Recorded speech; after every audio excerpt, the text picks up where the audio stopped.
I never thought I'd take a job like this. It was one of those last-minute offers. No details, just a ridiculous paycheck.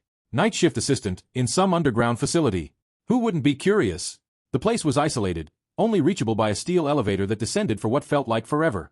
When the doors finally opened, I stepped out into a world of stark white walls, fluorescent lights flickering occasionally, and a chill that had nothing to do with the temperature. It was sterile, almost too clean, with long, narrow corridors stretching in every direction. Something about it felt off, like walking into a maze that didn't want you to leave. The supervisor met me with a look that screamed indifference, barely acknowledging me before shoving a folder into my hands. Follow these rules. If you value your life, don't ask why, he muttered, turning on his heel and walking away. The list inside wasn't what I expected. Basic safety procedures? No. Instead, there were bizarre instructions. Don't enter room 12, even if you hear your name. If the lights flicker 3 times, lock yourself in the nearest room. And the weirdest one. At exactly 2:44 a.m., cover all the monitors with the black cloths in the supply closet. I laughed it off at first. How bad could it be? The first night felt like a test of patience. Nothing happened for hours. Just me sitting at a desk with screens that showed empty hallways and closed doors. Around 1 a.m., the silence started getting to me. Every creak of the ventilation system made my heart jump. I was about to dismiss the whole job as some kind of elaborate joke when I heard it, a faint knocking. At first, I thought it was coming from the vents, but then I realized it was from behind a door down the hall. Room 12. I froze. It wasn't just knocking now. I could hear a voice. It sounded exactly like the supervisor, calling my name and asking for help. My hand was on the doorknob before I remembered the rule. Don't enter room 12, even if you hear your name. I backed away, my heart pounding. The next night, things got worse. Around 2 a.m., the lights flickered, not once, not twice, but 3 times in quick succession. My blood ran cold. I dashed to the nearest room, locking the door behind me just like the rules said. For a moment, everything was silent. Then footsteps. Heavy, deliberate steps echoed in the hallway outside. Whatever it was didn't sound like the supervisor, and it definitely didn't sound human. There was a scraping noise too, like metal being dragged along the walls. I stayed in that room until morning, too terrified to move. When I finally opened the door, the hallway was empty, but there were deep, jagged scratches along the walls. By the third night, I was on edge, counting down the hours until I could leave. I couldn't shake the feeling that I was being watched. The rules, once just words on paper, now felt like a lifeline. Around 2:30 a.m., I prepared for the 2:44 ritual, grabbing the black cloths from the supply closet. The monitors were easy to cover, but something felt wrong that night, like the air itself was heavier. As I draped the last monitor, I heard a soft static hiss. One screen had turned on by itself, and there was an image. It showed a man sitting in a chair in the break room. The man had my face. I stood there, paralyzed, watching this thing that looked exactly like me. It wasn't moving, just staring at the camera, unblinking. Then, slowly, it turned its head and smiled. But the smile stretched too wide, the teeth too sharp. I felt my chest tighten with panic. I wanted to run, but my legs wouldn't move. The screen flickered, and suddenly, the image was gone. All that was left was the reflection of me, pale and shaking. I grabbed the black cloth and covered the screen as fast as I could, my hands trembling. After that, I couldn't focus on anything else. Every noise felt like a threat, every shadow a warning. The thought of the thing on the monitor, the thing that looked like me, kept replaying in my mind.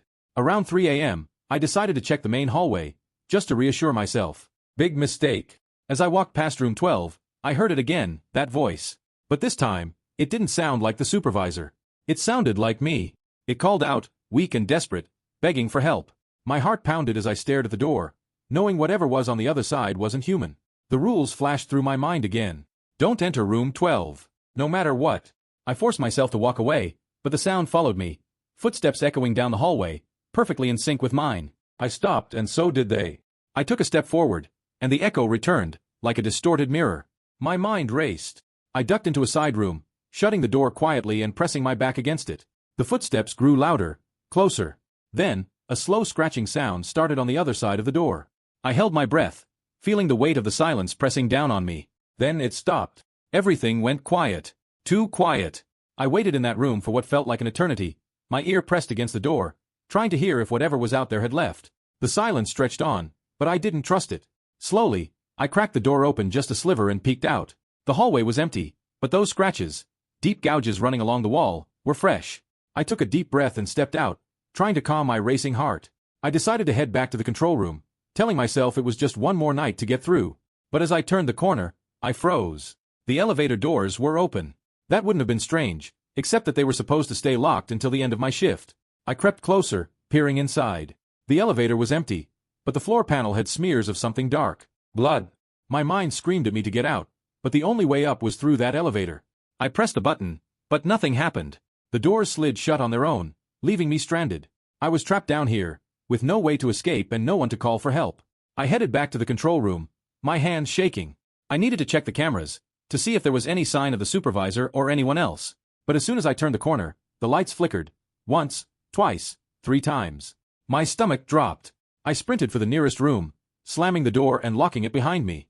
My breathing was ragged, and I pressed my ear to the door, listening. The heavy footsteps were back, louder this time, and slower. Whatever it was right outside. Then, the scraping sound started again, that horrible metal-on-metal noise. It circled the room, like it knew I was inside.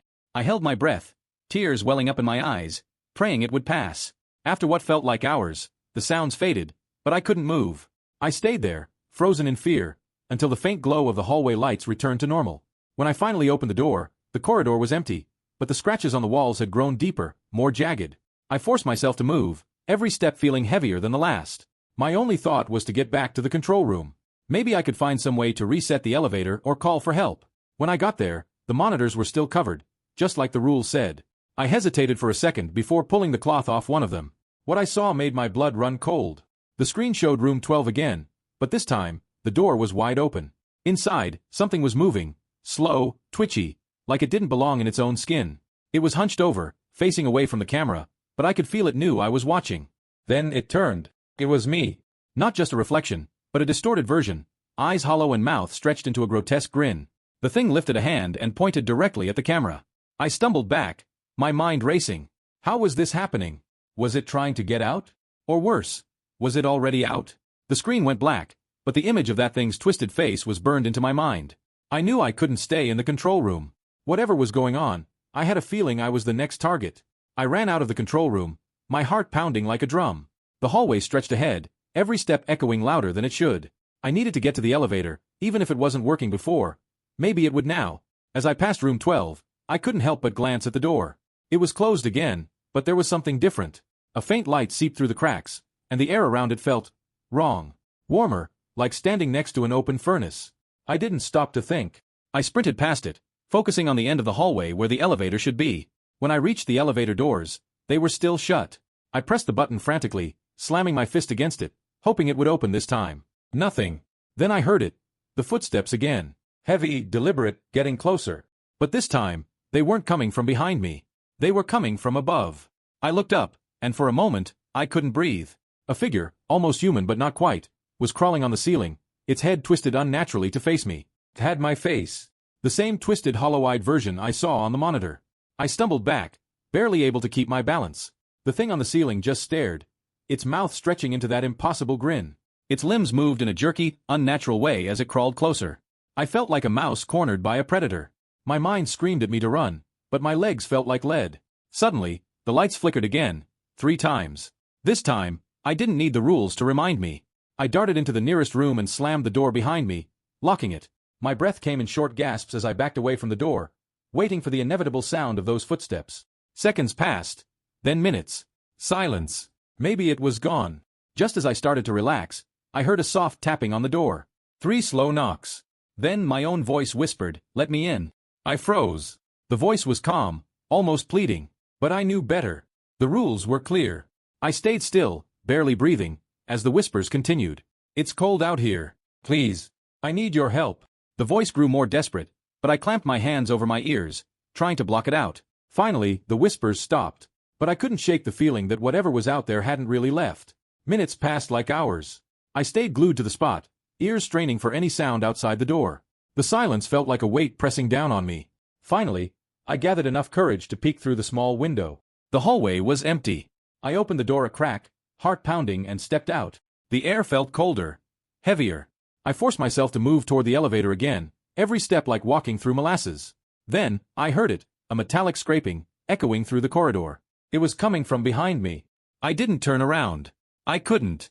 I knew if I saw it again, I'd lose whatever grip on reality I had left. I broke into a run, my footsteps pounding in sync with the noise. The elevator came into view, but the doors were wide open this time. Inside, the lights were flickering, and the floor was smeared with dark streaks. I didn't care. I just wanted out. I sprinted inside and slammed the button for the surface, praying the thing wouldn't follow me in. The elevator doors slid shut, but I couldn't breathe a sigh of relief. The flickering lights inside cast strange, shifting shadows on the walls. I kept my eyes fixed on the panel, watching the numbers climb, my finger hovering over the emergency stop, just in case. Then, the elevator jolted. The lights went out completely, plunging me into darkness. My heart pounded in my chest as I fumbled for my phone, trying to use its screen as a light. But before I could turn it on, I heard breathing, ragged, shallow, coming from right behind me. I spun around, pressing my back against the cold metal wall. I couldn't see anything, but I could feel it. A presence, just inches away. The elevator started moving again, but the air was thick with dread. Slowly, the lights flickered back on, and for a moment, everything seemed normal. Then I saw it in the reflection of the elevator's polished walls. My own twisted, hollow-eyed face staring back at me. It was standing in the corner, unmoving, grinning. I couldn't move. My mind was screaming, but my body refused to listen. The reflection grinned wider, the edges of its mouth stretching far too long, teeth sharp and glistening. Then it spoke, in my voice but twisted, raspy, hollow. "You shouldn't be here." The lights flickered again, and for a split second, the elevator was empty. When they came back on, it was right in front of me. I stumbled back, slamming my hand against the wall, desperately hitting the button for any floor, any stop. The elevator jolted to a halt, the doors sliding open to a floor I didn't recognize. The hallway was darker, walls covered in strange symbols scratched deep into the metal. I had no choice. I couldn't stay in that elevator with it. I stepped out, the doors sliding shut behind me with an ominous hiss. The hallway stretched endlessly, the air heavy and thick, almost like I was breathing through a cloth. I could hear distant whispers, too low to understand but unmistakably human. I walked slowly down the hallway, each step echoing like a drumbeat. The symbols on the walls seemed to twist and shift when I wasn't looking directly at them. I tried not to focus on them, but they felt like eyes, watching. The whispers grew louder, more distinct. They weren't just random murmurs anymore. I could hear my name, over and over, in voices that sounded like mine. I picked up the pace, trying to stay calm, but the hallway felt like it was stretching longer with each step. Then I saw it. At the end of the corridor was a door, slightly ajar. Faint light seeped through the crack, flickering like a candle. Something about it felt wrong, but I didn't have a choice. I had to keep moving. I pushed the door open, and what I saw made my blood turn to ice. It was the control room, but everything was wrong. The monitors were shattered, the walls were covered in those same symbols, and in the center of the room was me. Sitting in the chair, back to me, head tilted at an unnatural angle.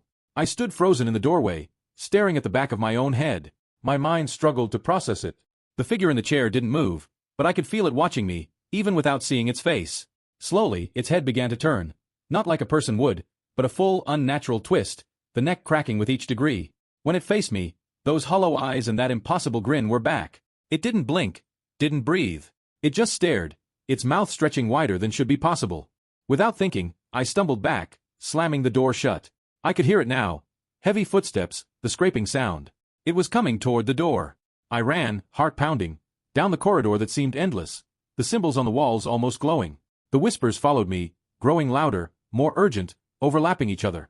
My name, fragments of sentences I couldn't understand. My vision blurred, panic taking over. I knew I had to get out, but every turn led me deeper into this nightmare. I don't know how long I ran, but every hallway looked the same.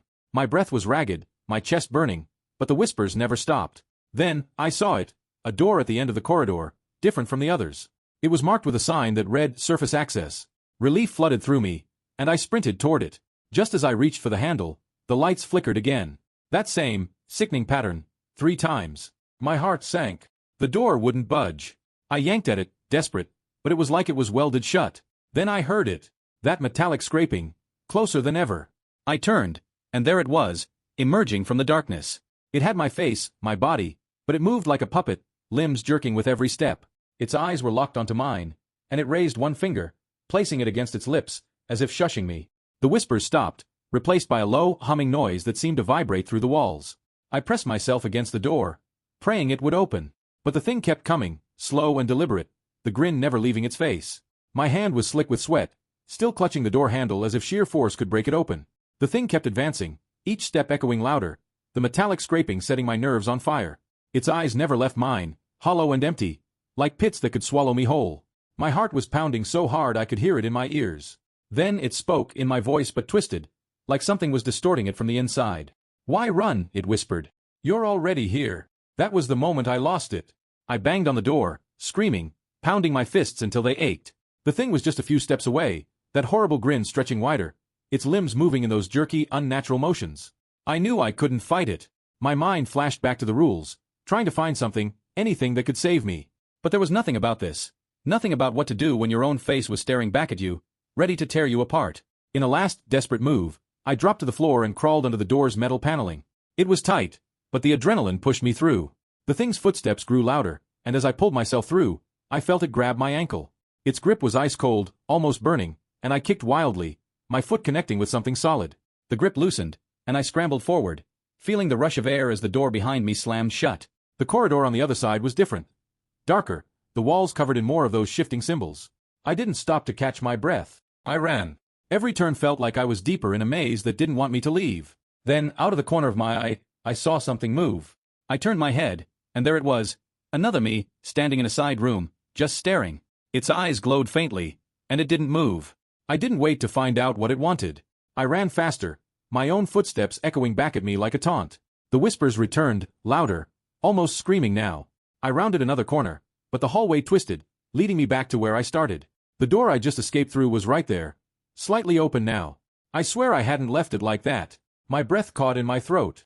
Slowly, I backed away, but then I saw it. My own hand, reaching around the edge of the door, fingers curling like it was beckoning me. My legs felt like lead, but I forced myself to turn and run again, deeper into the labyrinth. Every step felt heavier. The walls seemed to close in, symbols glowing brighter with each passing moment. The whispers had grown into a roar, an endless chorus of my own voice, calling my name, laughing, crying. Then the lights flickered. 3 times, again. I froze. The scraping sound returned, but now it was everywhere, coming from the walls, the ceiling, the floor. I knew I wasn't alone anymore. It was hunting me. They all were. I couldn't take it anymore. My body was shaking, my mind barely holding on. I had to find a way out. I turned down another corridor, and there it was, the elevator. The doors were open, but this time, the inside was pitch black. No flickering lights, no smears on the floor. Just darkness. I knew I had no choice. Staying here meant facing those things. My twisted reflections. I stepped inside, my breath catching as the doors slid shut behind me, sealing me in the dark. For a moment, there was nothing. No sound, no light. Then, a voice. My voice. Whispering right next to my ear. You shouldn't have come back. I spun around, but there was nothing there. The elevator jolted, and for a split second, the lights flickered. I saw it, the thing with my face, standing in the corner, grinning that impossible grin. The lights went out again, and I was trapped with it in the dark. I pressed myself against the cold elevator wall, heart hammering in my chest. In the darkness I could feel it, its presence, just inches away. My own breath sounded deafening, every gulp of air like a scream. Then, the lights flickered back on, just for a second. The thing was right in front of me, its face inches from mine, eyes hollow and empty.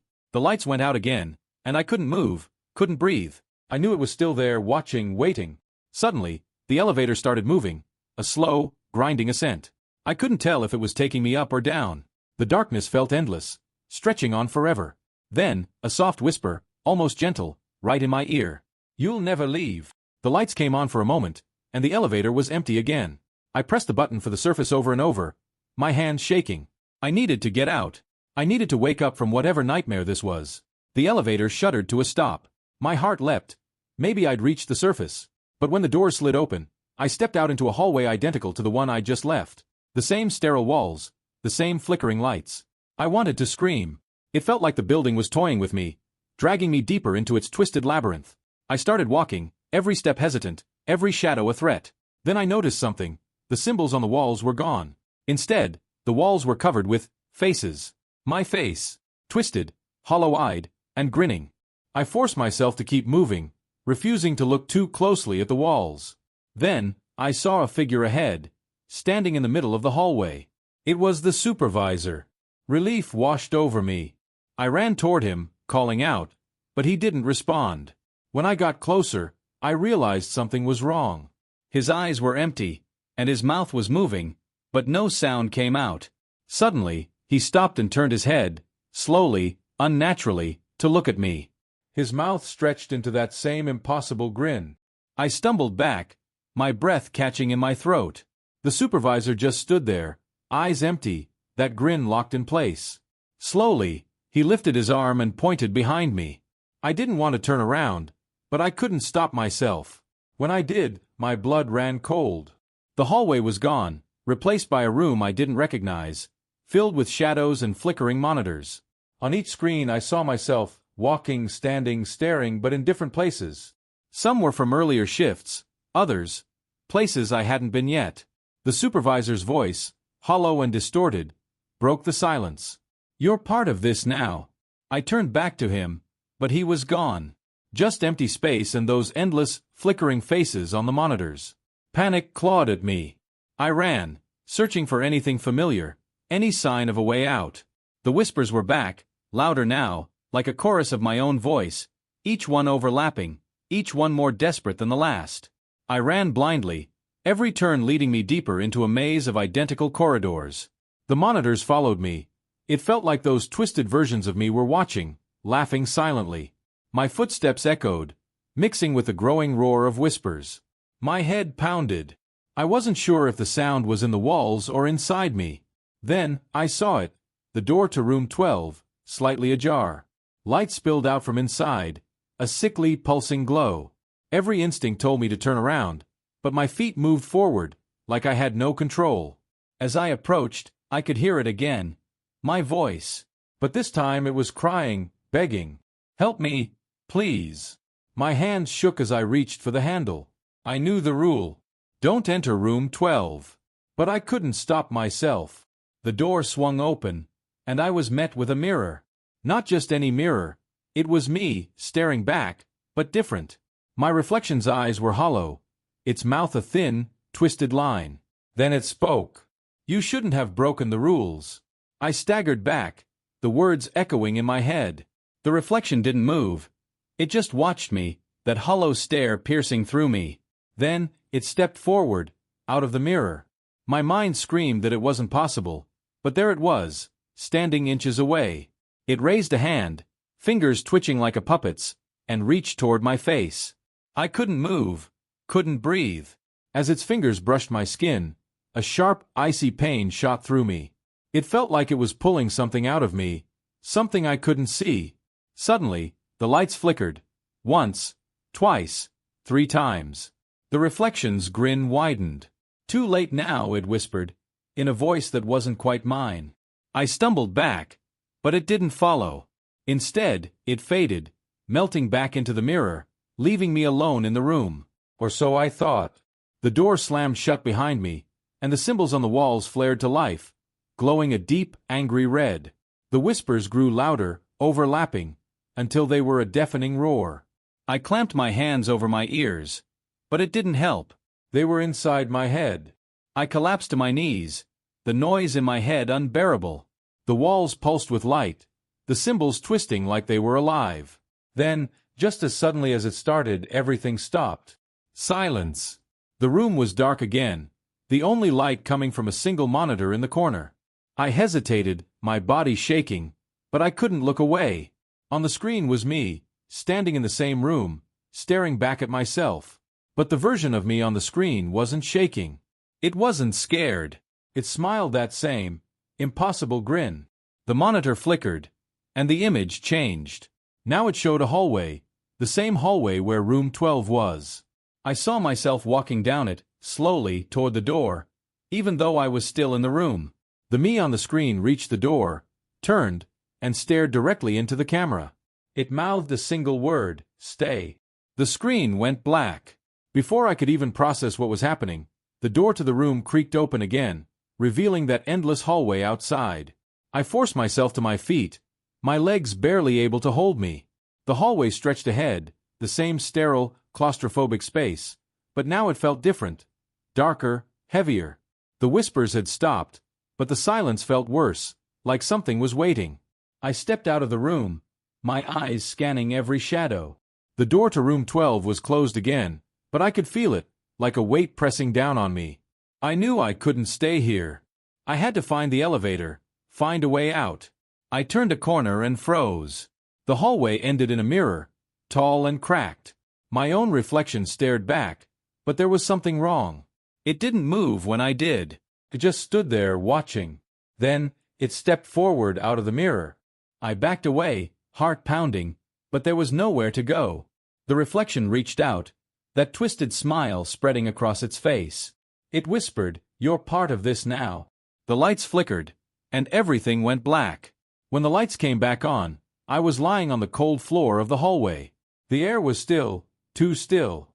I forced myself up, my body aching, my mind foggy. The door to room 12 was gone. The hallway stretched endlessly in both directions. I started walking, each step feeling heavier than the last. It felt like I'd been here for hours. Days maybe. Then I saw it. The elevator at the end of the corridor. The doors were open, the inside dimly lit. My pulse quickened. I stepped inside, and the doors slid shut behind me. The buttons were gone. Just a single panel with a keyhole. My hand moved on its own, pulling a key I didn't remember having from my pocket. I inserted it, turned it, and the elevator began to move. The walls shuddered, and that metallic scraping started again. Only this time, it was inside. I turned slowly. The last thing I saw was my own twisted reflection, staring back, whispering, "Welcome home." The elevator jolted to a stop, and the doors opened to a place I didn't recognize. It wasn't the surface, it was darker, filled with shadows that moved on their own. The walls were covered in symbols, but these were different. They seemed to pulse, almost like they were breathing. I stepped out, feeling like I had no choice. My footsteps echoed in the silence. The air was heavy, thick, like I was wading through water. Suddenly, I heard the scraping again, but it was everywhere this time. I turned in every direction, but there was nothing. Then, from the shadows, figures began to emerge. Each one was me. Dozens of them, hollow-eyed and grinning. They surrounded me, whispering in my voice, overlapping in a sick chorus. "You're part of this now. Forever." My own voice, multiplied, filled the space until I couldn't think, couldn't breathe. The shadows closed in. I don't remember what happened after that. When I woke up, I was outside, lying on the cold ground near the facility's entrance. The sky was just starting to lighten, a dull gray before dawn. My mind felt scrambled, like I'd been ripped out of a dream I couldn't fully remember. My clothes were torn, and my hands were covered in scratches. I looked back at the entrance, but the elevator was gone. Just a concrete wall where it should have been. I stumbled away, feeling like something was watching me, even in the open air. I quit the job that day, never went back. But the worst part? A week later, a package arrived at my door. No return address, just a plain envelope inside. It held a new list of rules and a note. "You still have work to do.